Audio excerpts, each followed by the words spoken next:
Say it again. Just give me a few moments so I can check my headphone. What are you checking with your headphone? I mean, you want to get your headphone. It is. I want to check it because it is written that's connected and I cannot hear. Okay. Do you hear clearly my voice or not?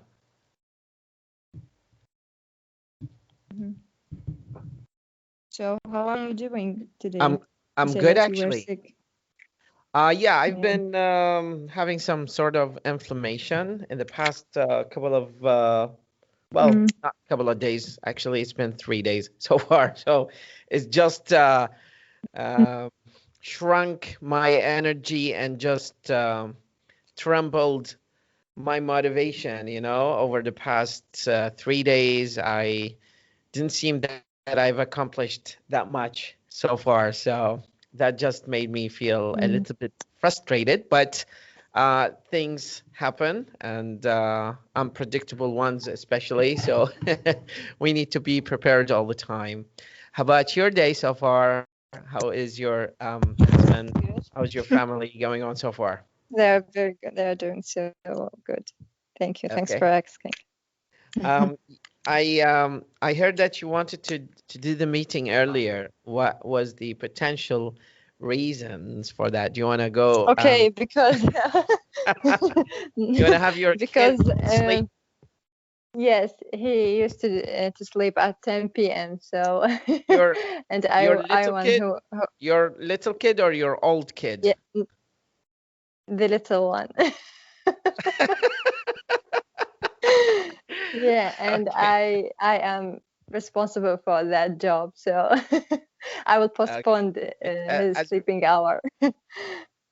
um, well, please accept my apologies. I think this is my fault. No, it's okay. Not to. No. Because What kind the of? last few days I was at my parents' house, and my mother took that side to Oh, take care, care of my son. But now I return to the casual okay. So duties. it seems that she took a lot of effort, taking care of your kid, and Just like is this all mothers did. yeah? Say it again. Just like all mother did or do.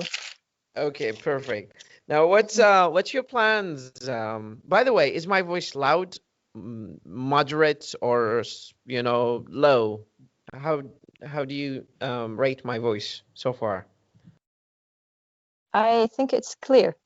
Okay, perfect. Clear and yeah. Okay, do you hear any echo in my voice? Just checking. No. Okay, perfect. So what's your plans and preparations for this week?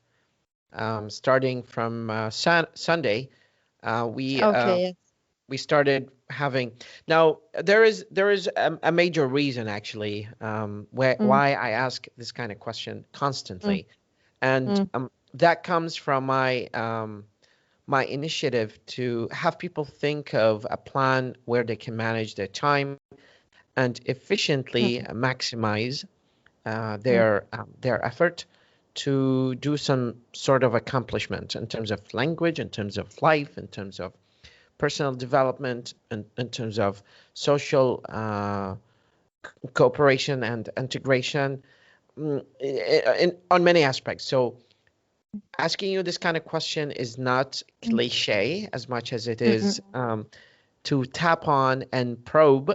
I mm. keep saying this word. I think it's a medical word. Is it? Yes, Yeah. something So like a I'm needle. just That's such thing. yeah. Yeah. Well, I am using it, but not in that sense. Yes. I explained in the medical sense. Yeah. I'm more of the metaphorical aspect Mm, of that mm. التعبير يعني الجانب المجازي of that expression here. So what's your plans? What are you up to this week so far? My major plan and struggle that I in past 3 weeks is I want to find a kindergarten so my child can join it. But because of the corona pandemic, they have very strict rules that the children under 3 years should not 3 and below should not be admitted to the kindergarten. So I keep looking, and I want him to join to the kindergarten. I'm keep searching. So these are my major duties for the next week. Okay. Now, what kind of features are you looking for in this sort of kindergarten or kindergarten? Both of them are acceptable pronunciations. Okay. First, of course, it has to be very clean. It has a large garden with multiple toys. He like to run. He like to play with toys. He like trampolines. I'm looking for trampolines. Exactly. For you or for him? Yeah, specifically. What? For you or for him? For him, of course, for him. Yes. Well, since you are laughing, I feel that there is some sense of energy that you want to try it, but you don't find it, or you feel that because all the trampolines are designed for a single person or a single child. And I'm a very tall person. I'm 137 centimeter. Okay. They may say 73 for you specifically, customized for Ms. Zainab. Yes, I saw a lot of trampolines in the movies. They are very large and can contain or occupy all the family members. Well, actually, I only see trampoline in the funny videos where they fall or the trampoline just erupts. Yeah. Or rupture. It gets this kind of rupture. I think this is a medical word again. Yeah. Rupture. Like it gets ruptured. How can we say it?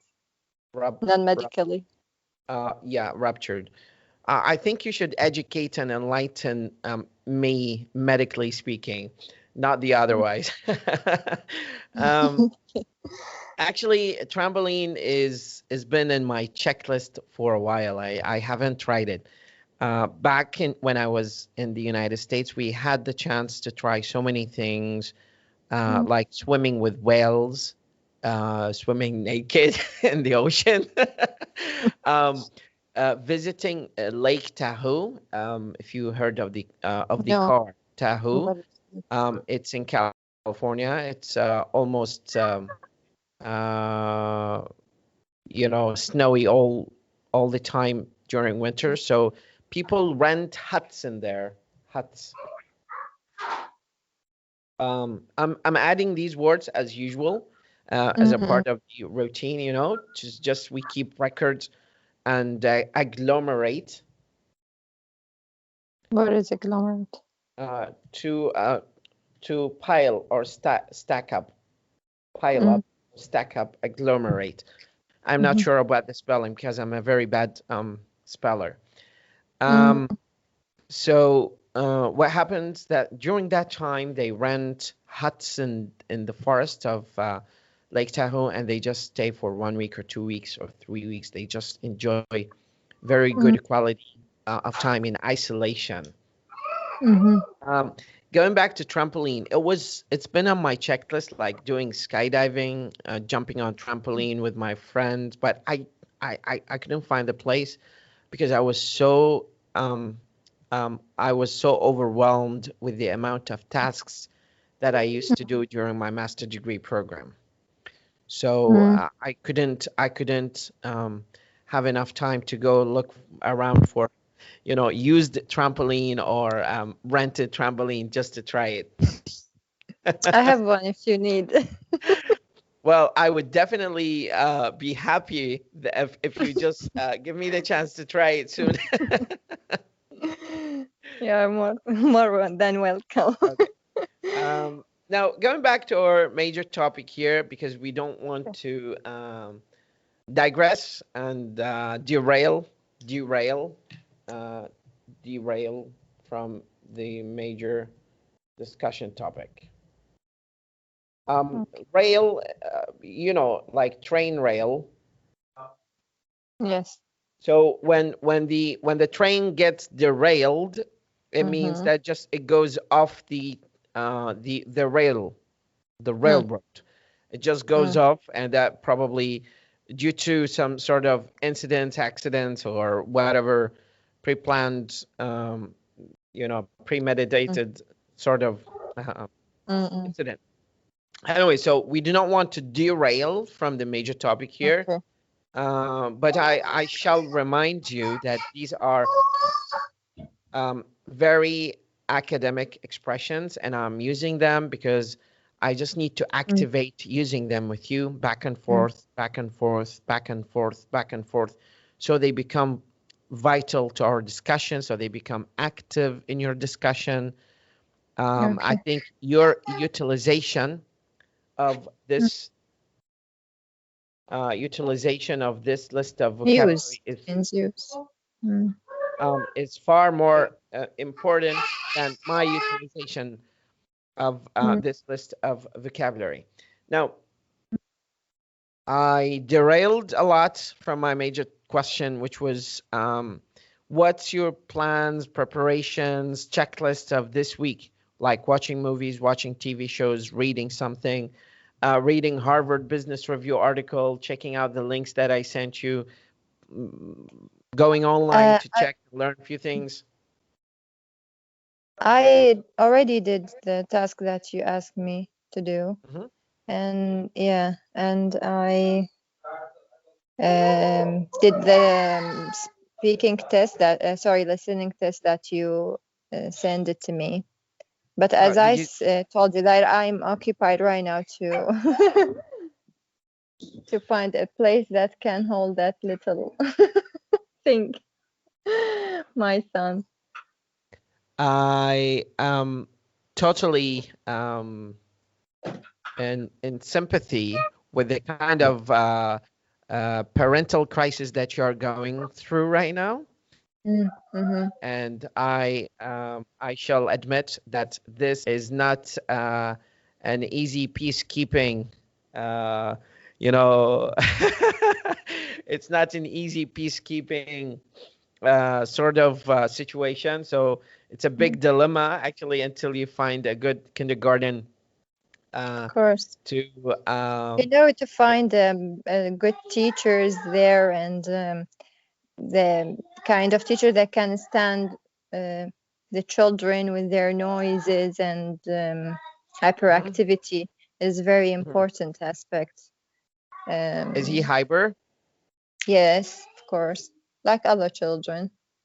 Okay, I mean not an exaggerated hyper activity. No, I mean he is very active. He likes to play and to jump and to talk a lot, just like other children. I mean, I love that. I would be more than happy actually to offer help by posting an advertisement that you are looking for kindergarten in the area where you. The problem is universal. I think all the kindergartens will not accept children 3 and less, 3 years and less. How about if you just that's. I think this is not one of the options that you have under your list right now. Like bringing someone to take care of him while you're doing other home chores and housekeeping. No, I want him to go out. I want him to to make friends, to play with other children. Socialize. I want him to communicate more. I mean, what's the benefit to bring someone to take care of him here? I can take care of him, but I want him to deal with the new environment. But at this age, I would recommend that he gets more contact with you, because this kind of interaction, parental interaction with children, is quite essential to have them acquire more vocabulary. Like in our case, we try to use more common formal expressions. Like me personally, I use expressions that are relatively related to adults, not children, and keep repeating them in their ears, not like in inductive way, but I just keep saying them while I'm walking around or just talking to them, because I think that is going to give them much better linguistic ability to be more fluent and active in terms of their speaking abilities and their speaking skills. But the thing is, like we have always this kind of dilemma that once they start socializing with kids at school, once this kid does not meet the standards, there's going to be a problem. Having children that's meet why certain. I'm looking for places where they are more confidential. Good luck with that. Okay. Okay. What other plans have you accomplished over this time? Like you mentioned the listening test. I didn't get the results. Did you just do it, Yeah, or you I did did not it do it? online. I did it online because I found that I will not have the time to put it on the paper, so I did it online, and I took 6. Sorry, Say it 6 again. because I did it online. I said I did it online, Okay. and I did 2. I think it was 6 and 6.5. The 6.5. problem is that one of them is that I sometimes spelling problem will be considered as the wrong answer. Of And course. Of course. yes, yeah. But I knew the answer and it was correct, but the spelling was incorrect. I can capture. I could capture my problem, which is when it came to the multiple choice questions with very long answers, more than 3 or 4, 5 words, and I have to pick up 3 or more correct answers or things that are mentioned by the speaker. I struggled, actually. I couldn't keep pace. Okay. Now, what other I mean, I challenges? confused between reading the options written in front of me and between hearing what the speaker is saying.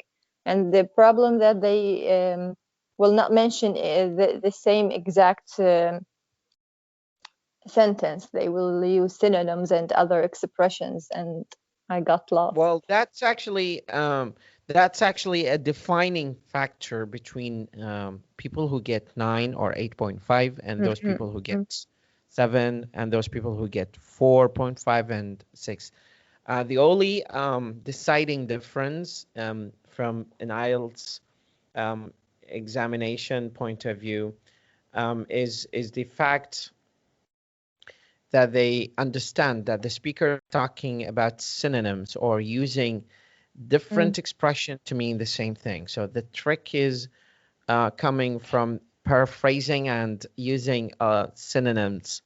The problem is that I know both of the meanings, but I got confused. I cannot hear and I cannot read, or sometimes I can only read or Why can't hear. you hear? So yeah. Why can't I hear? I got confused. I could not concentrate. I don't know. I should read or should listen. Well, you're just repeating my mistake, actually. When I did the test, for the first time, I got 6.5, but it was stupid of me to do it, to go to the test, take the test with 0 preparation. I didn't open one single page of the guideline that gives you some instruction or instructional guidelines on how to take the IELTS listening. Let's talk about listening. Let's talk about listening for the rest of the meeting. And by the end of the meeting, I will ask you about the tasks that you've done and the website and the essay that I gave you.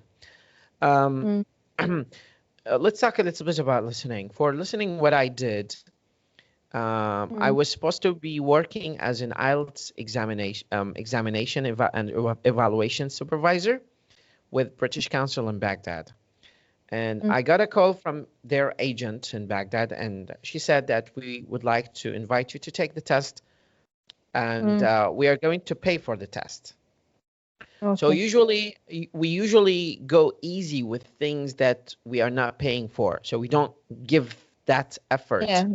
to test that other people are paying for. And I didn't take it Yes. seriously, actually. At that time, I was teaching, and I've already had uh, TOEFL tests 12 times. So I was like, I was in very good language and linguistic ability to be able to overcome the silly questions that come in the Yes. test. But I overestimated myself and I underestimated the test.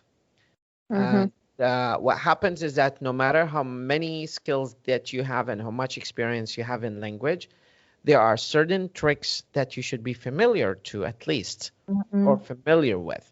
Like, for example, in TOEFL, you provide the answers simultaneously or a few seconds after you listen to the question. But in listening in IELTS, you have, well, you provide the answers after you listen to the question. In TOEFL, in IELTS, you do simultaneous Yes. responding to the questions. So you have only limited time of around 40 minutes to answer the questions. And the design of the questions is into 4 parts. So for each 10 questions, you receive different set of instructions, almost 10 questions. So what I did out of stupidity, I just went the next day. I woke up the next day. I didn't check the tricks for listening or reading or writing or speaking. And I just went there. I got the speaking interview. I got 8.5 in speaking interview. But in listening, I got 5.5. I got 5.5 because I thought that they will play the recording. I will listen to the end, and then I will respond to the 40 questions. Yes. No, you have to answer yes at the So same time. what I was done. So what happened is that I was just only given a few minutes left when the listening was over, and I did not Yeah. provide any answer.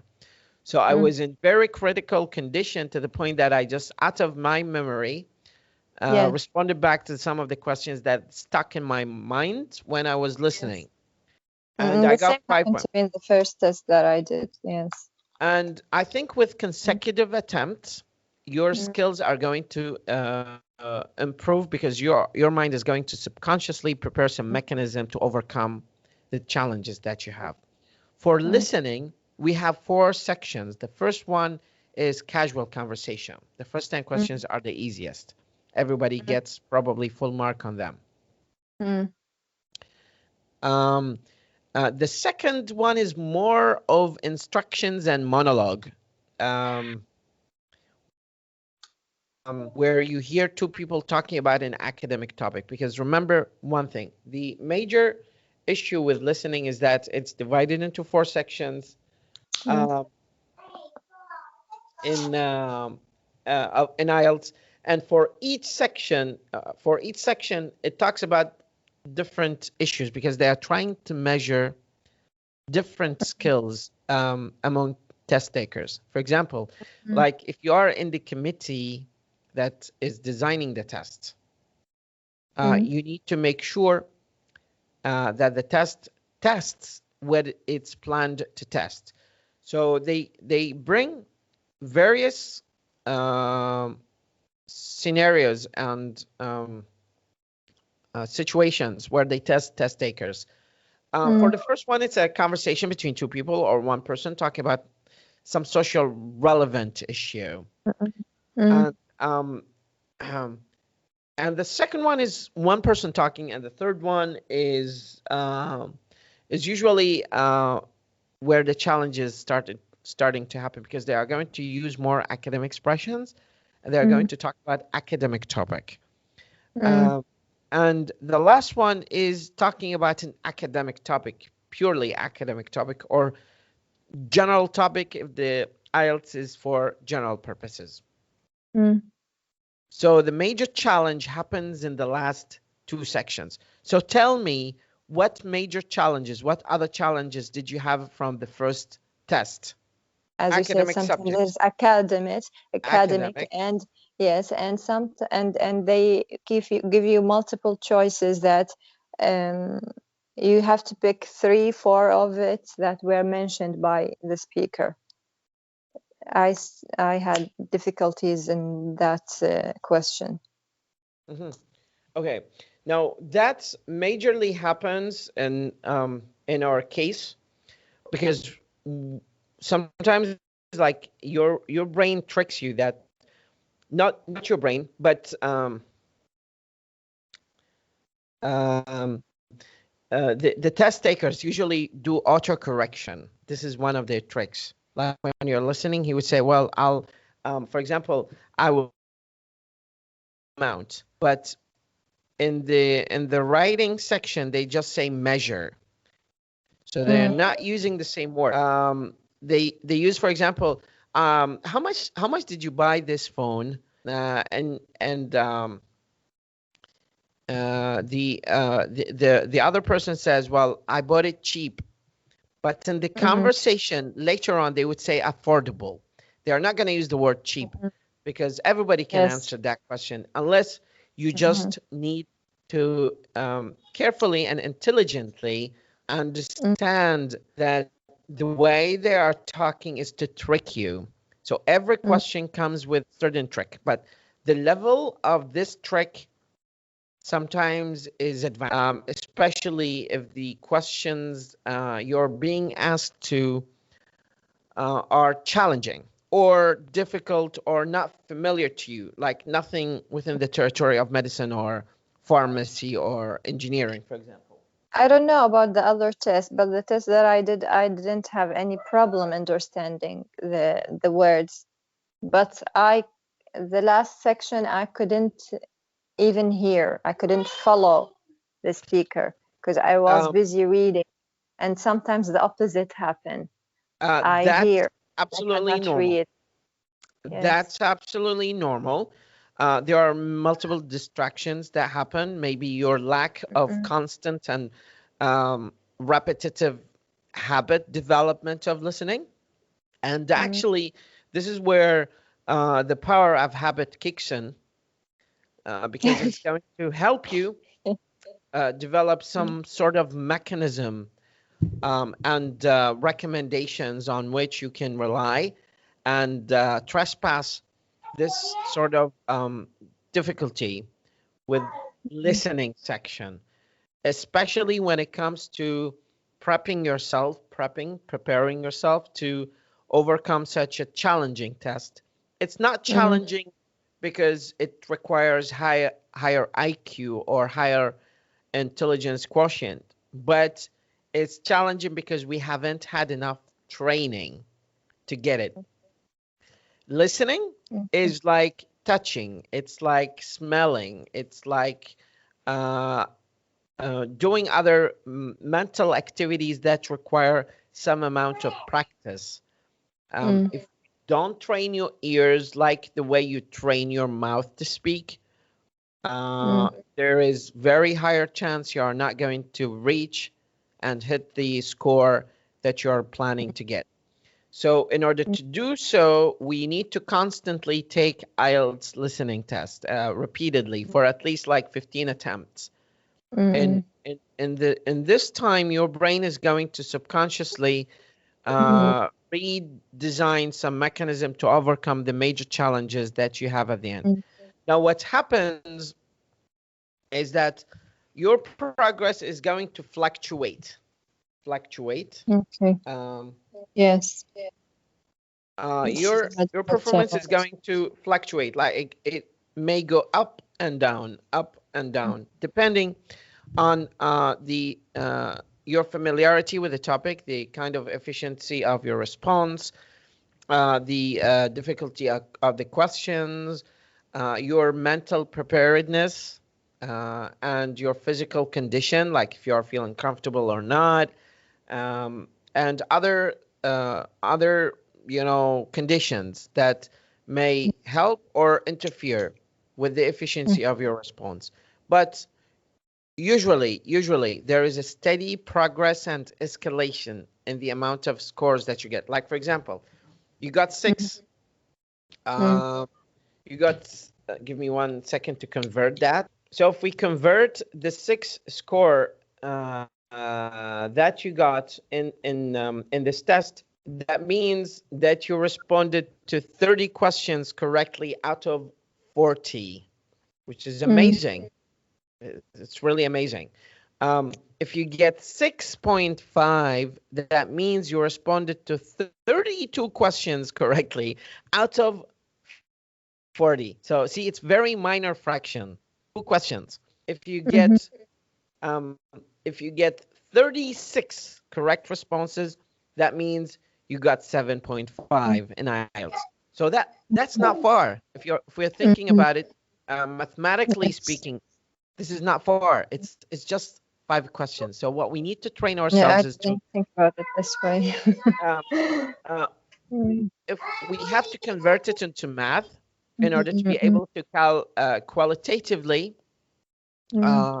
measure it and work through that conduit or through that channel. The difference between 7.5 in listening and 6.5, hear this, 5 questions. 5 questions. So what you need to do, I mean, 6.5 is a very good score that you should be proud of once you get in listening, but nobody gets 7.5 or 8 or 9 from the first attempt unless you have very good contact with native speakers and you've been in very good direct contact with IELTS questions and you're quite pretty much familiar with the context of IELTS. So, I mean, generally speaking, with my previous history with learners, it takes them around 12 to 15 attempts to get steadily to that score and feel more comfortable with that level of performance in listening, strictly speaking. In listening, strictly speaking. So you're only 5 questions away from getting 7.5 in listening. Once we hit the threshold of 7.5, the difference between, listen to this, the difference between 7.5 in IELTS and 8 in listening is 1 question. So yeah, just 1 question. So what happens is that, have you seen the so you think you're gonna win the million? It's been a program that was broadcasted some time ago on Iraqi TV. So the higher money they inspire to get, the harder the question becomes. Now look at this chart that I sent you. Do you see it? Yes. Look at score 8. It ranges between 37 to 38 correct answers. That is equivalent to 8. But look at 7.5. 36. See? So it's only 1 question. Yes. And we just need to train ourselves on 1 question to pass it correctly, and gradually we scale up. Nobody gets a 8.5 directly. They just go through so many thorny roads and struggles and constant listening practice to IELTS to get that. But we have treasure of sources we can rely on. So it's comfortably speaking from my side, I assure you that just the first 3 or 4 or 5 or 6 attempts, you're going to feel more confident taking this test and naturally acing it. Acing it, it means getting very, you will ace it. Once we say you will ace it, it means you will get very perfect score in it or pass it in a very successful manner. Okay.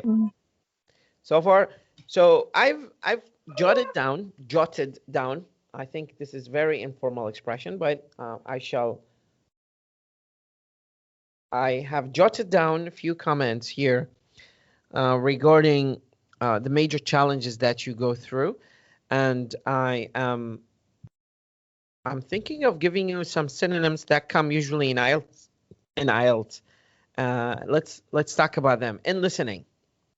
For example, they say they say in listening data, but in written version, they use the word information. So it's a trick, data and information. They exchangeably use them. For example, competitive advantage, they say competitive edge. Calculate, they use the word measure. They use, for example, here, go back, they use the word return. Focus, they use the word concentrate. Yes.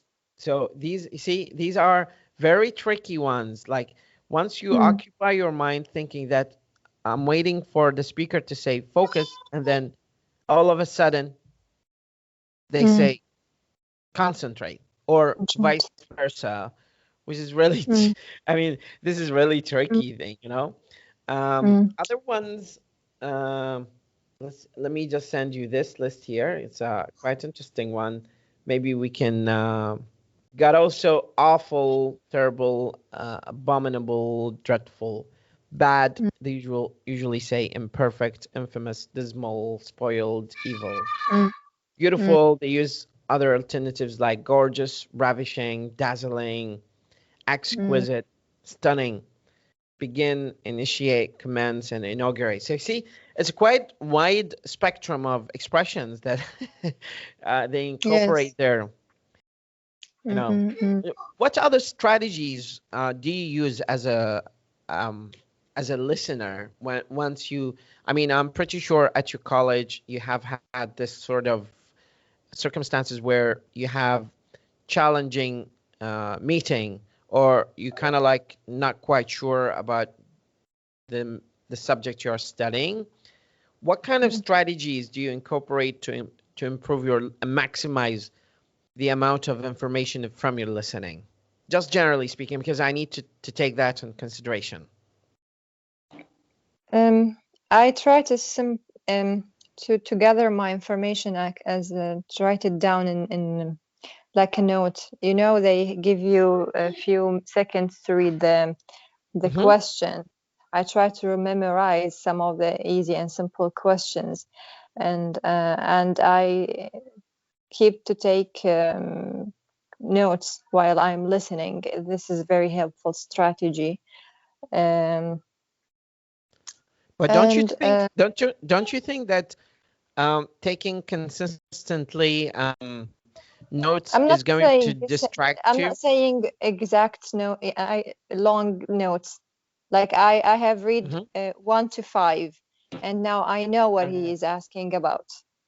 So I will keep listening, and I will know that he maybe ask about the date or the location. So I just write it down, like 1 2 words only. Other strategies that you use, probably, maybe that may help you in that perspective. I will not say during the examination. I said that I start to listen to articles or meetings only in English without subtitles, because I'm trying to understand as much as I can on YouTube. So I can understand them. I can understood them when I heard them before, but I now search for the details, you know. I don't want to get the main idea of that video, for example, or the speech. I want to get more details, because you know, when you will listen for the speaker during the examination, he will ask you about the details that you are listening to. I understand that. Yeah. So let me let me tell you something. I think in the 10 minutes time that is given to you to read, because you are going to listen to the recording once, so there's no chance that the listening is going to be repeated on the audience, because it's a test, so it's measuring what it's measuring. But you're going to be given 10 minutes, around 10 minutes, to transfer your answers to the answer sheet while you're Yes. listening. Um, the best strategy that I tried, and the best strategy that I found most of the test takers who got very high scores did, was to gather as much background information as possible about what they are going to hear, just like what you said, um, because that is going to build up some structure of the context. So instead of like keeping your mind busy with running so many uncalculable equations about what is going to predictably come, you're giving your mind a context, like this listening is happening in a metro, Mm. or it's happening on Mars or in Jupiter. You just give your mind a context. That is going to prepare your mind to be a little bit more settled, to respond efficiently to your listening, and it's not going to occupy yourself to a point that you just lose control of what you're listening to. Because ultimately, this happens if people lose control or track of what they are listening to, just like what happened to you in the first attempt. But that happens naturally to people who are just trying to train themselves to be better. It's very normal condition, and there is no shame about it. There is no absolute embarrassment about it. That just happens naturally. Also, for listening, you gotta be very careful about spelling, and handwriting. And there's Yes. this tip. There's this tip that says, if you have very bad handwriting, use capital letters for your responses. That is No, I going to give have them. good handwriting, Okay. but Um, I have problems with some spelling. So it turns that it is wrong because of that. yes. Also, this is probably related to your behavior when you're responding. Once you finish the 40, do you leave any blank ones that are not you haven't responded to, or you just fill them out with whatever um, No, I left gesture? the blanks. Never Blank do ones. that. Never do that. Even Mm, if you have, even if you, even if you're 100% not sure mm, about the answer, just never leave it a blank. At least for me, mhm. because that is going to give very negative impression to test evaluators regarding your response. You know To- why? Because it is the doctor thing. Because we had learned that if you don't know the answer, just don't answer it. Just Mhm. do not.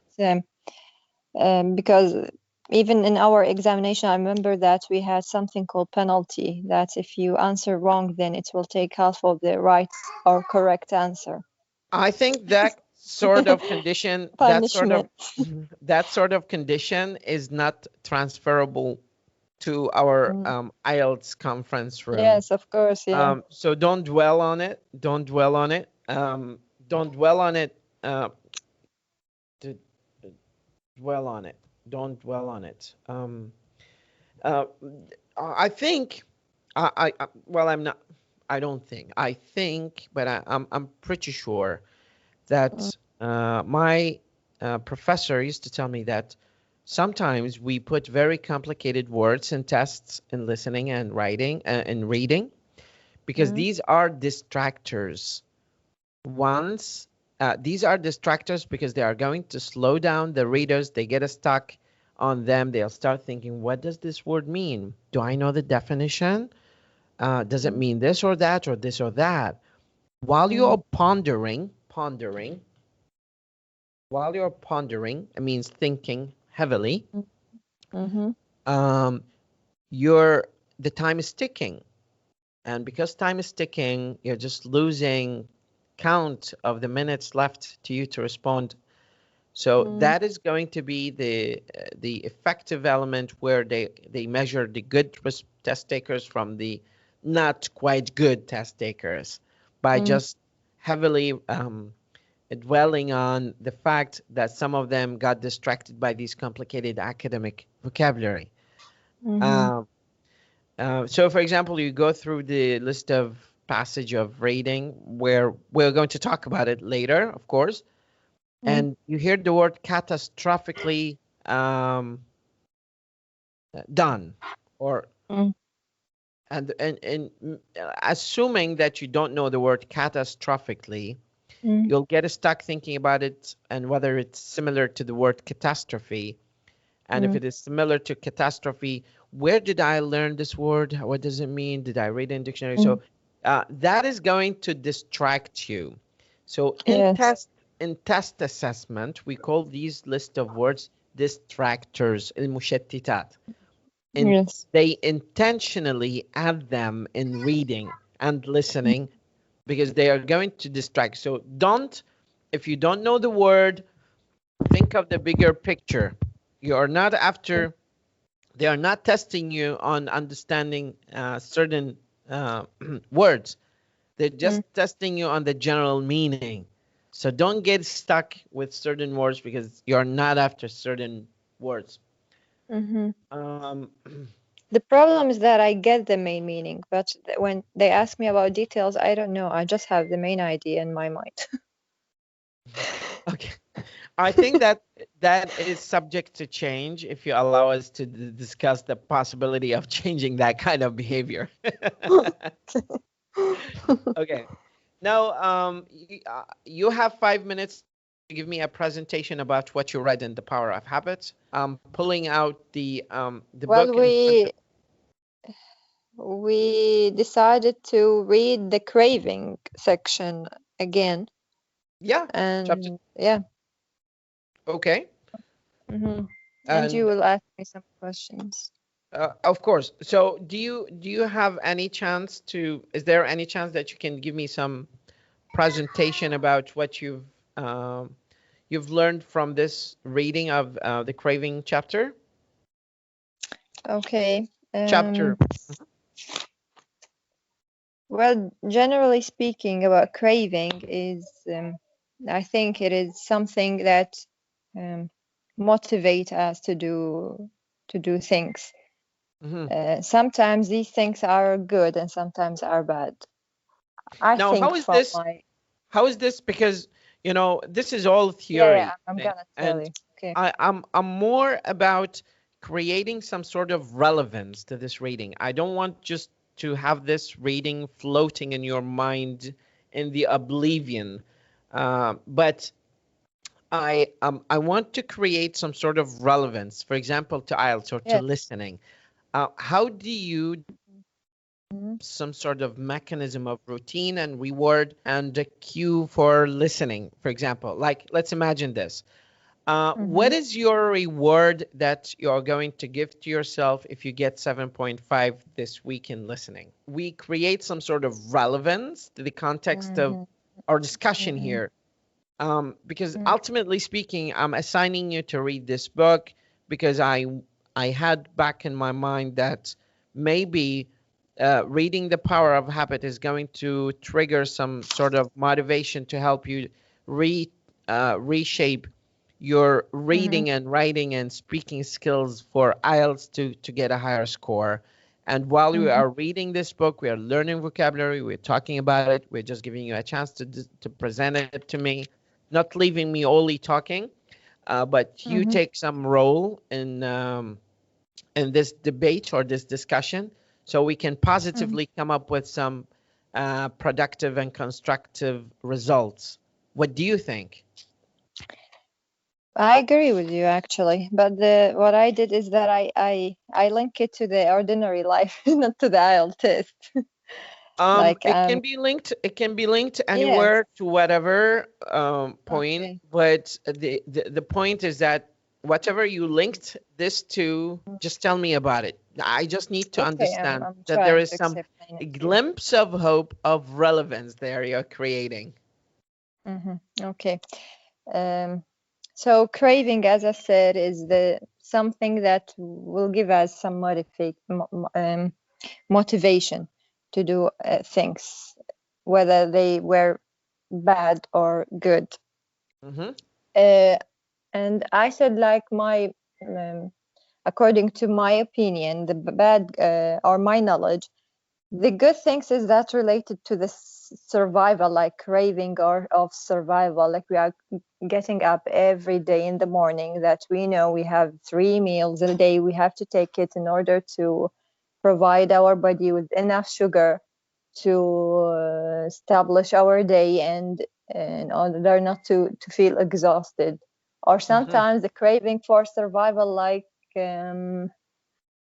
what will happen in dangerous situations, like when our brain is designed, or our mind will say that do not go to that neighborhood or that street. There is like a rabid animal that will attack you. So this is, I think, according to my knowledge, this is a craving for survival, and this is a good one.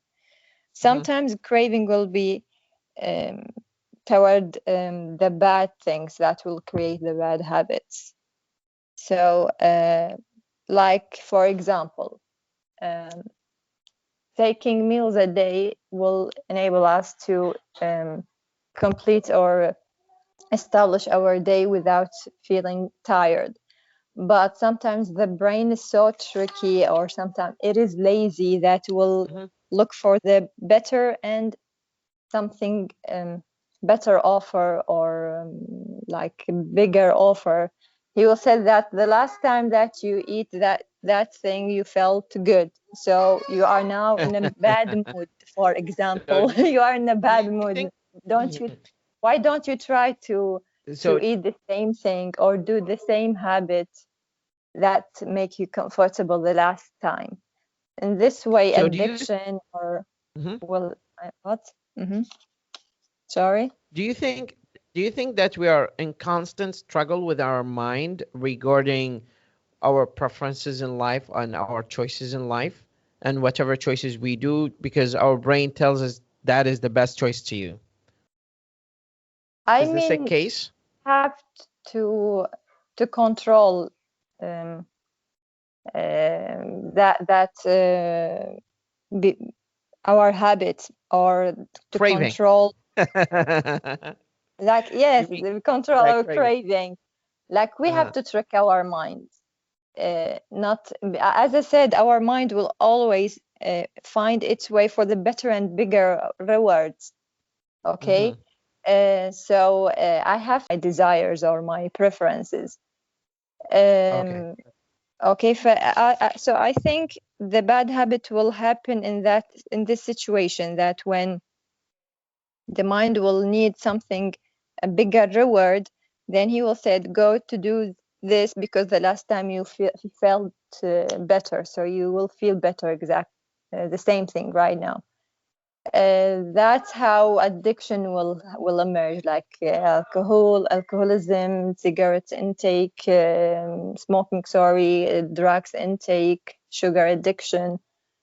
Um, so the best way to get rid of all these bad habits is bringing awareness of that problem, Mm-hmm. that we have to I be love this aware word. that there is a problem, and we are suffering from problem. And the most important thing is that it is okay to have a problem, but it's not okay to keep doing the same problem over and over again. uh, this is one way to break the habit. um, I heard a video talking about craving. They said that you have to compete the craving sensation, or the craving that emerge in your mind, something stronger. And they said the strongest emotion, that I don't know if craving is an emotion, but the Mm-hmm. strongest sensation that will defeat the craving is the curiosity. So bringing curious awareness uh, about why I'm doing what I'm doing, what benefits that I will get from these behaviors or actions. So when Mm-hmm. you have this kind of deep awareness about your problem, then the reward value will drop, and the habit will be break. Like think it's the emotions and the thoughts will come and go, but the thing that will fix is your behavior and your habit. I said that I link that to my ordinary life and I apply it in a practical life. Um, because the last time I said that I have black tea and caffeine addiction, and I am trying to get rid Mm-hmm. of all of that.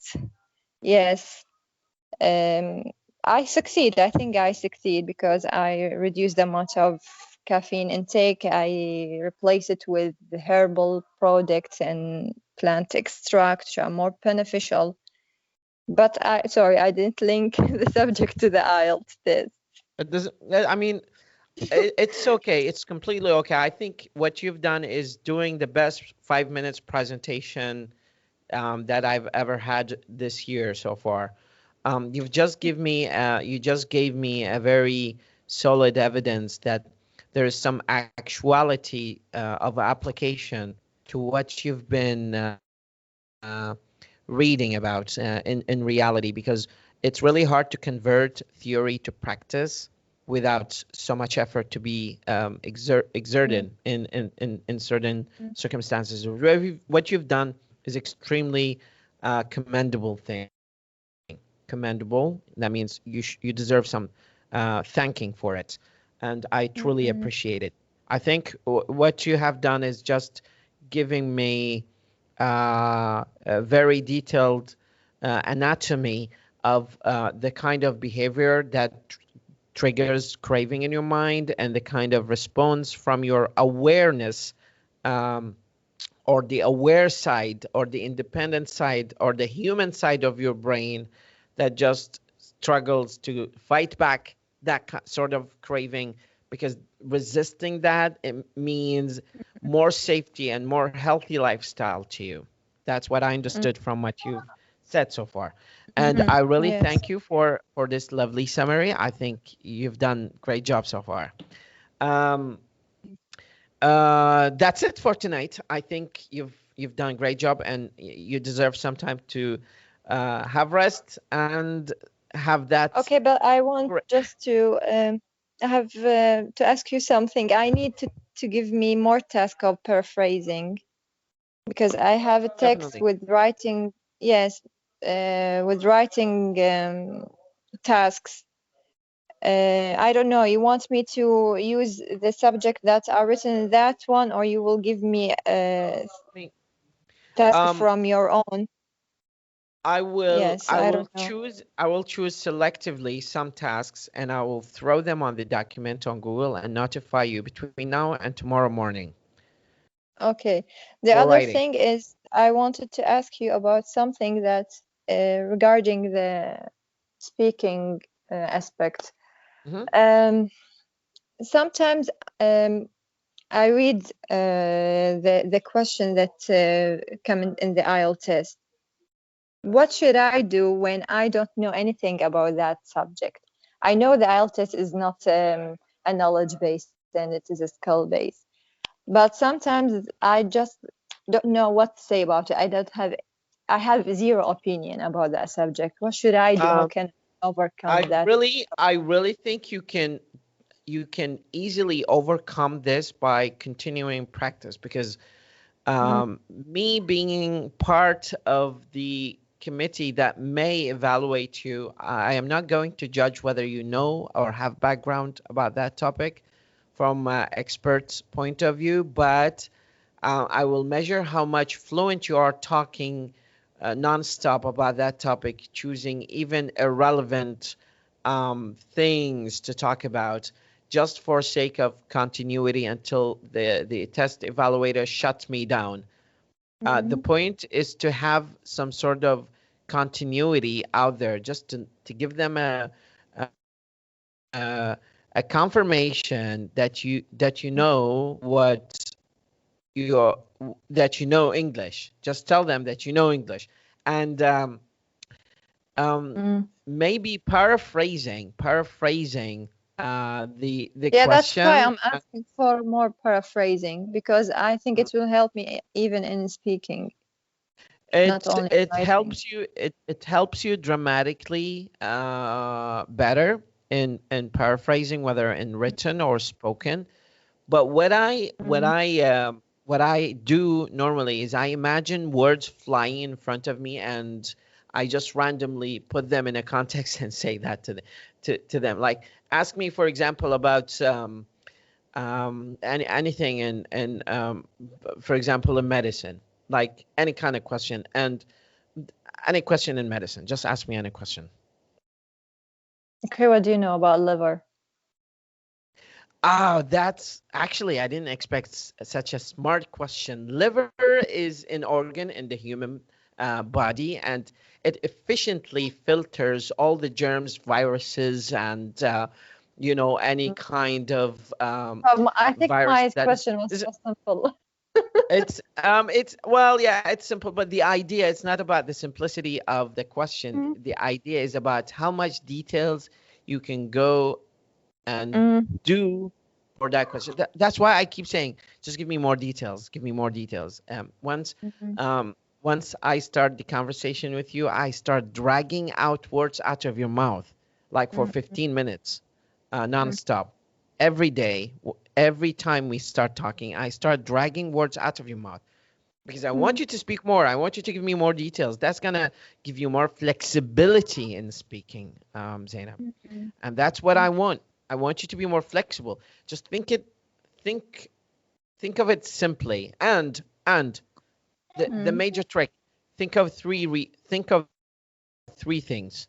Like, for example, if you want to write something, put it into three angles, like three options, three alternatives. If you want to write or speak, just think of it from three perspectives. Like, for example, I love traveling because of three major reasons. Reason number one, that is going to get me attracted to listen to and expect reason number two, and reason number three. Even if you don't know the three reasons, your mind is going to be cornered to think of three reasons, and eventually you're going to accomplish the job. So mission accomplished. Just answered it, kept talking. People, like, for examination, the test takers, the test examiners, they don't care about the content of what you're saying as much as they care about the language side of it, the diversity of words, the diversity of sentences that you use, the flexibility of grammar, whether there are mistakes or not. So don't overthink it. Just take it casually, and as casual as possible. Okay. So, two things. I'll send you listening test, and I'll send you a task for paraphrasing that I would be very excited to talk with you about. Okay. Sounds good. Go have him sleep. Okay. Thank you. Enjoy your lovely evening. Say hi to Jafar. Thanks for that